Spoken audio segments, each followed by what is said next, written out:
This is The Speaking Show. I'm David Newman, and you're tuned in to the #1 podcast for speakers, consultants, and experts who want to speak more profitably.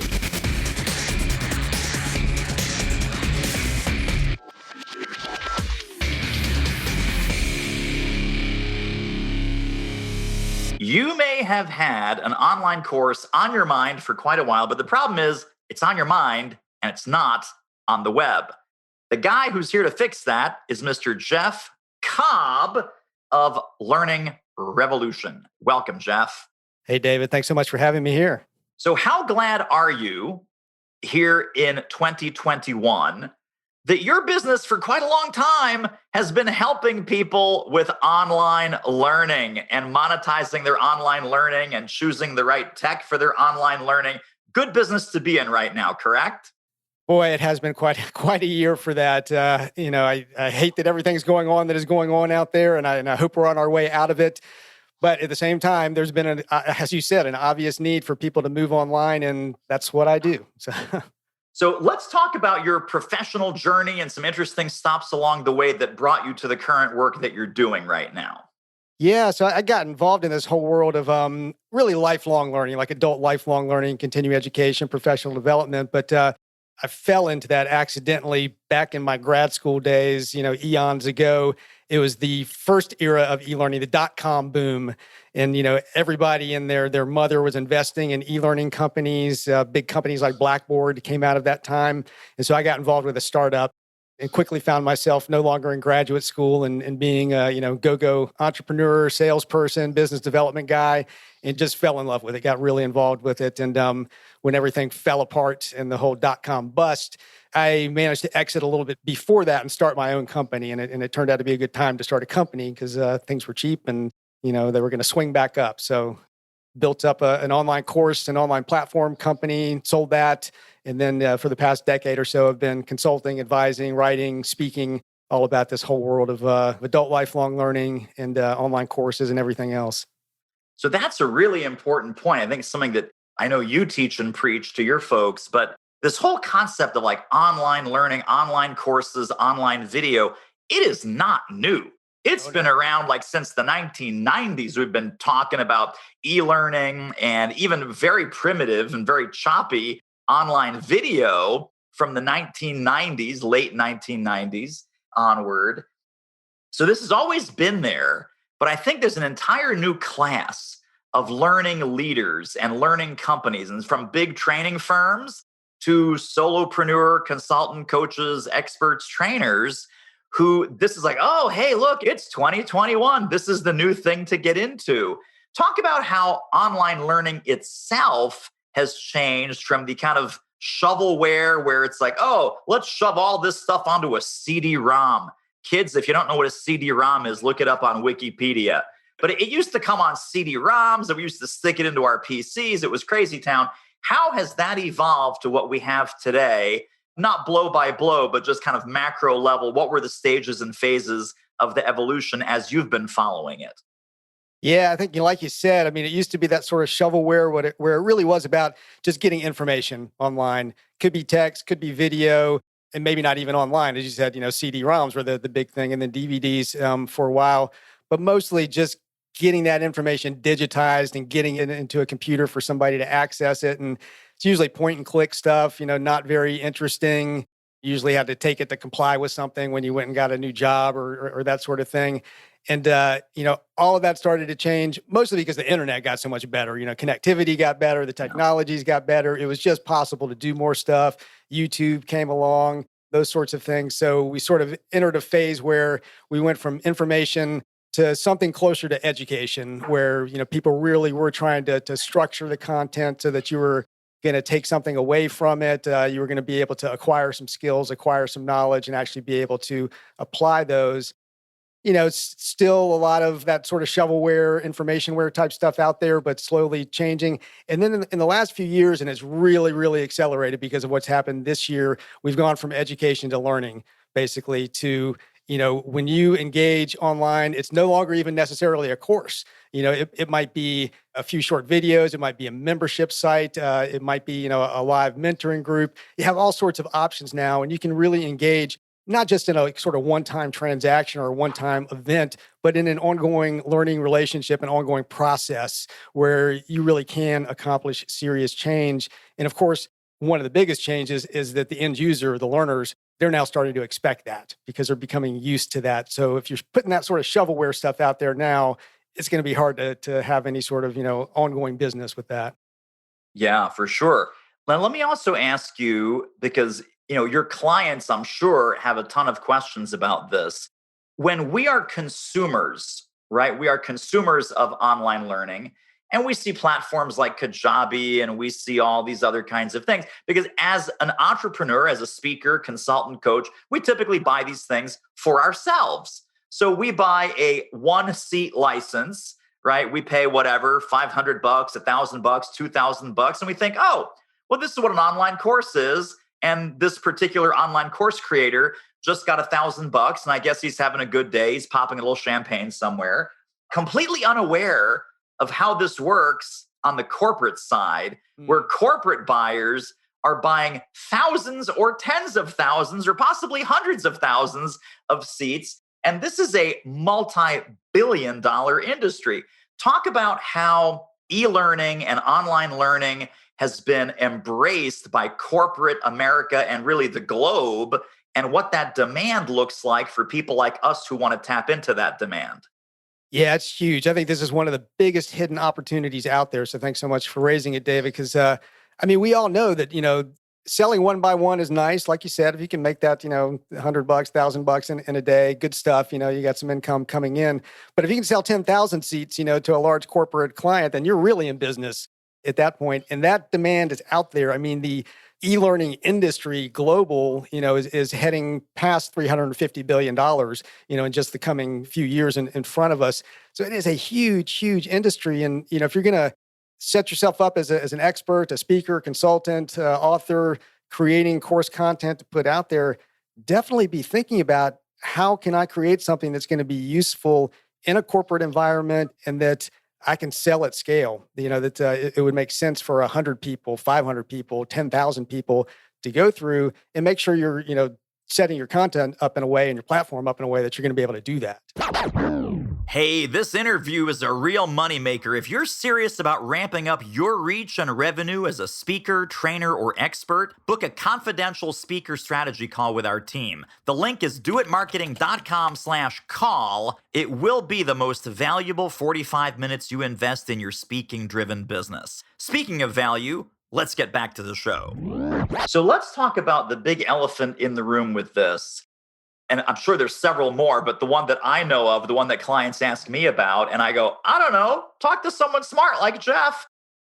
Corporate IT, firewall, security, cybersecurity, talking to a chief information officer or a chief technology officer in a big Fortune 1000 company, they say, hey, Jeff Cobb, we'd love to buy 10,000 seats, but you're on Kajabi? No. We don't let Kajabi in here. It's not a corporate friendly platform, all kinds of security holes, issues, etc. What are the do's and don'ts in this large corporate kind of sale? And then what kind of platform considerations should we be thinking about if our intention is to start getting some of these big whale type clients? It is the type of thing you really need to be thinking about ahead of time. If selling B2B to you means that you're selling to a small to medium-sized business where you're not going to have those big IT people, they're going to be willing to send their people out to you maybe. So maybe you've got the Kajabi site, you've got the Thinkific site, you can enroll groups of people and give them a little bit of access for tracking. That's going to be fine in a lot of situations. Most businesses are still small businesses at this point, and you're not going to have that. But, once you do step up to the big ones where they're doing the big licensing, then, you've either got to have a platform that's going to allow your content to be pulled into whatever platform they're using, because most likely they don't want to come to your platform. They want the stuff to show up in their platform. So do you have a platform that's going to allow that?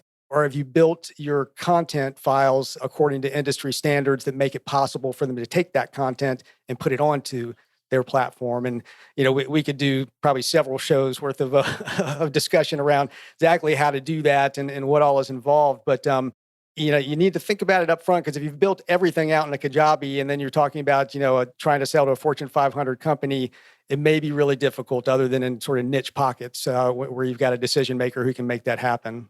Yeah. Can we get geeky for a second? Sure. Okay. Now, I remember this. This is from at least 10 years ago, probably even 20 years ago. There was an e learning thing, and I'm either going to be super hip right now or super out of date. SCORM. Uh-huh. Is SCORM still a thing? Is that compliance, plugin, security? Is that still a thing? Or explain what that is or was if I'm totally out of date. Yeah, thanks so much. I wasn't sure whether I should go there or not, with that kind of geeky talk here, but that's absolutely it. I mean, SCORM is starting to be replaced by other standards, but it really hasn't been totally. I mean, it's still out there. Give us the backstory, like what it is and what that acronym stands for. Yeah, what SCORM stands for is the Shareable Content Object Reference Model. And what that actually means in plain language is that my course can talk to your platform and pass some information back and forth. So if a learner goes through that course and does some things, your platform's going to know about it. And in fact, any platform that's SCORM compliant is going to know about it, basically. So, if you want your content to go into those big corporate LMSs, you've got to create it in a SCORM compliant way, which means you either need to use an authoring tool that does that, and or you need to put it into a platform that can communicate in SCORM as well to these other corporate platforms. While we're in the geeky segment of the show, you just dropped another value bomb there, which is authoring platform. So I'm recording videos here in my little home office. I'm uploading them to YouTube or Wistia. That is not an authoring platform, correct? That is not an authoring platform. And when I'm talking about authoring platforms, because when you get a Kajabi, you get a Thinkific, you can author stuff in there. You can put together courses. And for a lot of people, that's great. That's fantastic. That's all you need. It gets you out in the world with your courses. And I'm definitely not out to diss those platforms. I recommend them all the time. But there are software packages. Some of them are desktop. Increasingly, they're on the web. But say an Articulate Storyline would be an example of one. An Adobe Captivate would be an example of one. An iSpring would be an example of one. And these are built to help you take your videos, your text type content, your HTML, interactive exercises, put all of that stuff together. And then, to wrap it up basically with all of the SCORM wrapping that you need around it so that it can then go into a SCORM compliant platform. And that's, if you're going to create the content that's going to have the most flexibility for you, that's going to, be able to be put into just about any platform, that's kind of how you have to create your content. Are there considerations about mobile consumption versus desktop consumption? For example, let's say we have a sales training program or someone listening is a sales consultant, sales trainer. Pre-COVID, it used to be salespeople were on the road. Salespeople were in trains, planes, and automobiles. Sometimes they had Wi-Fi, sometimes they didn't, but they were definitely mobile. They were very rarely sitting in front of a desktop computer for any length of time. Are there mobile e-learning considerations versus kind of the old school, hey, I'm sure everyone's on an IBM PC and everyone's looking at a certain resolution of screen and that, those days are long gone. Between iPads and cell phones and Apple and Samsung and Google and everything else, what are some of the new kind of mobile e-learning considerations that you walk your clients through? I mean, they're really kind of two levels of it. And I mean, it's the same sort of levels of mobile that apply to a lot of things. There's being responsive and there's actually being a native app on a mobile device. So any platform you're going to use, whether that's a Kajabi or a Thinkific, or whether it's an authoring tool like an Articulate, that sort of thing, you want to make sure they're going to create responsive content. So, it's going to scale down to a small screen and still be a good experience. It's going to scale up to a larger screen, still be a good experience. And all of that's great. If, to go back to what we were just talking about, though, you're trying to create that kind of content that's trackable on a big corporate LMS, that can be a different thing because oftentimes you don't want to shrink an LMS experience, a learning management system experience, down to a mobile phone just in a responsive way. It helps if it's actually a native app on that phone because then the phone itself can store data there. And so somebody can, be on an airplane back when we used to be able to be on airplanes, and maybe you decide not to pay for the Wi-Fi, but you want to take a course there on your iPhone or your iPad, you can actually have that course there on the iPhone or iPad without being connected to the internet, go through it, do all the stuff, take the exams, everything else. And when you do get back online, that data is going to be passed back to the platform. So again, it comes down to, what's your strategy? Who are you trying to serve with the content you're creating? And is responsive good enough for what you're doing? It might be. It is for, a lot of course creators. Or do you really need that native app? And if you need that native app, then make sure you're going with a platform and an authoring tool that's going to support that.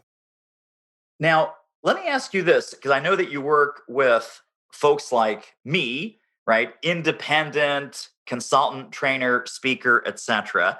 But you also have some large learning organizations and some large training companies who are up against the same kind of challenges, the same kind of headaches and obstacles.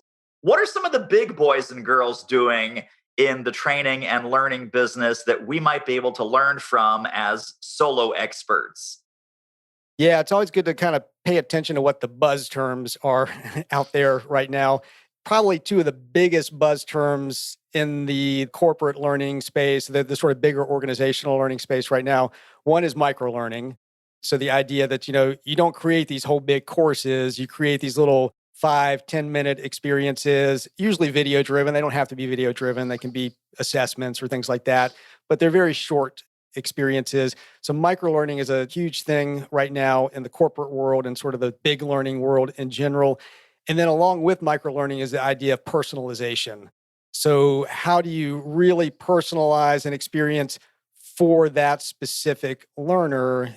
So if you have all of these small learning experiences, microlearning, and you've got, artificial intelligence and machine learning going on in a platform, you can learn a lot about the person who's coming to participate in your learning experiences and serve them up just the stuff that's most relevant to them. So they're all thinking about that now. And increasingly, that kind of thing is available even to the very small player because, you don't have to go out and master artificial intelligence. You just need to know that the platform you're going to use for your content has some artificial intelligence in it and can, learn about what your customers are doing and then serve up the right content to them. Super quick commercial break. Isn't this interview amazing? If you'd like to get more ideas on how to start or grow your speaking business fast, pop over to our free training at doitmarketing.com/webinar. Let's talk about the sales conversation, because obviously the platform that we choose, the features like you're talking about artificial intelligence and some of this other extreme personalization, customization, the whole learning experience that they would get. When we're talking, let's say to a corporate buyer, walk us through who's going to be at that table, Jeff, and what are each of these corporate stakeholders going to be asking us about our course or about our platform or about our platform's capabilities. So what's going to be important, for example, to the chief learning officer versus what might be important to the chief information officer or the chief cybersecurity officer, and who else is typically at that table? I mean, those are going to be two of the bigger ones in the corporate world, or somebody who's reporting to those people and, sort of representing those concerns. But, that learning person, whether it's a CLO or a VP of training or whatever, I mean, they're concerned about what's that experience going to be like for the learner. They're increasingly concerned about how am I going to show that this is actually having an impact, that there's a return on investment here. So if I'm putting my people through the learning that you're offering me, somebody's paying the bills for that. And I've got to go and get my annual budget funded, and I need to be able to tell the person, the CFO, that our however, $100,000 investment in this learning product actually move the dial for us, that our salespeople are actually better as a result of this. They know the stuff and they're going out and using it. So they're really concerned about that. Your IT person, is going to be concerned about some of the stuff that you were raising earlier into their system. So they want to know about integration. How easy is it to integrate? And then how secure is it to integrate? To pass back and forth the information that's going to be needed to do that kind of reporting that the chief learning officer cares about. Jeff, you are just walking me through point by point all these fantastic things, because the next thing I want to pick up on is what you said about measurement. So are we talking about pre-course assessment, post-course assessment, some kind of competency testing, some sort of certification like, hey, I passed the quiz? Or are we talking about on the job effectiveness? Hey, we bought a customer service course. Has our customer service scorecard improved? Hey, we bought a sales course. Have our field sales reps been selling more? How much more, et cetera, et cetera? So is it a learning test? Is it a business test? Is it both? How do we measure? For the ones who are really at the forefront of this, it's going to be both, definitely. I mean, there's still plenty of instances where a company will just say, okay, let's just buy some content because this is what we have to do for compliance or whatever. We're going to check the boxes on it. That stuff's still out there. But increasingly, yeah, they want to know, okay, let's test people beforehand. Let's test them afterwards and see what actually changed. Let's test them 3 months down the road and make sure they've actually retained it. And do we need to do some reinforcement to make sure that they've retained it? So that's the learning side. And that's starting to become the sort of minimum viable product for really operating well in at least the sophisticated corporate market. But now increasingly, because of the sophisticated business intelligence type tools that are being used and all these systems, pulling data together into the type of reporting that you can do with really sophisticated BI, the business results are becoming more and more important. So like you said, if we put our people through this sales course a year later or however long the period is, have sales actually gone up because the issue that we had identified for this training has been addressed, and we're seeing that the behavior has changed and that revenue is going up. Well, at this point, Jeff, most of our listeners are terrified. They're like, oh my God, I had no idea there was so much involved. So, do us a huge favor, walk me through the services and programs and the things that you help your clients with to make all of this morass of complexity as simple as possible, as effective as possible, and as profitable as possible for us, the training provider. But one of the main responsibilities we feel we have, or what we strive to do, is simply to provide good information about all of what we've been talking about. So if you're wondering about these types of topics, how do you address them? Then if you come to learningrevolution.net and search, you're going to be able to find articles that address all of this, give examples, give case studies, walk you through how tos on these types of issues. But then in terms of how we would work with anybody, we always start with strategy, which I think in most aspects of business, strategy is really where you should start in asking some of those questions about, who are we trying to be for our customers? What kind of value are we trying to drive? Because that's going to drive the technology decisions you're going to make. We kind of got our start really focused on platforms, and talking about the different types of platforms that are out there.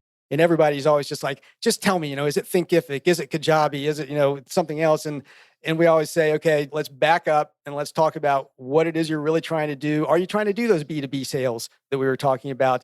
Are your particular customers and clients, how much are they going to care about that measurement question we just talked about? Because it's all over the map. I mean, some companies are going to be really uptight about that. A lot of companies aren't, so you need to figure out sort of where you land on that scale. And we'll help walk you through that from a strategic perspective to think through that, and then to think through how you need to position yourself out to the marketplace. And all of that is then going to drive what your content is.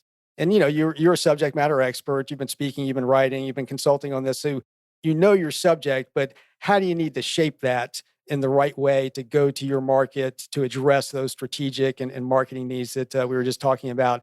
And then what platform is right for doing that? What technology is right for making that happen? So we want to walk you calmly and methodically and strategically through that thought process so that when you put it out there, when you're out in front of those clients with the education that you're selling, you're going to have the reach that you want. So you're going to reach, all of the right customers. You're going to generate the revenue you want, and you're going to have the impact that you've been trying to have. So reach, revenue, and impact. That's what we're all about.